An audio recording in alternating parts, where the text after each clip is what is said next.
Hello mga katim pusa, gusto nyo po bang makatipid sa pagkain ng alaga ninyong pusa at at the same time guys is healthy pa rin po dapat? Tara, samahan nyo ako mag-prepare ng pagkain nila.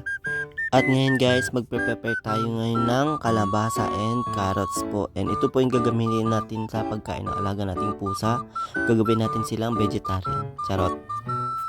So yan mga katim pusa, ipapakuluan lang natin yung kalabasa and carrots hanggang sa lumambot. Pwede po itong ihalo sa wet food and dry food nila guys.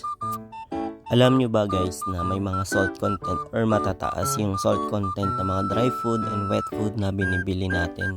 Kaya nagli-lead minsan or nag-end up minsan yung mga pusa natin sa UTI, mga ganong causes po. And syempre ayaw po natin na mangyari sa mga alaga nating pusa.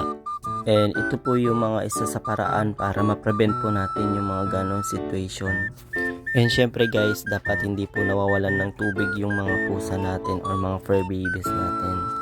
Yan mga katimpusa, meron po ako isi-share sa inyo na bagong wet food na itatry natin at I'm pretty sure guys na magugustuhan po ng mga alaga natin. At yan nga, hindi na sila makapag-antay mga katimpusa. O may isa na po ditong gusto nang kumain. At may isa pa ngang sumunod. Tingnan nyo naman, di ba? So yun guys, samahan niyo ako, i-mix na natin yung wet food. And so ito po yung wet food guys na i-introduce ko po sa inyo. Ito po yung Pai na wet food. Ang ganda po ng packaging and nakaseal po talaga siya ng maayos. I-mix ko lang po talaga yung wet food na to dun sa gulay na prepare natin para at least mas dumami pa po yung pagkain. And paglagay po natin ito, hindi po nila masyadong halata na may gulay akong nilagay dito kasi malasa po yung wet food.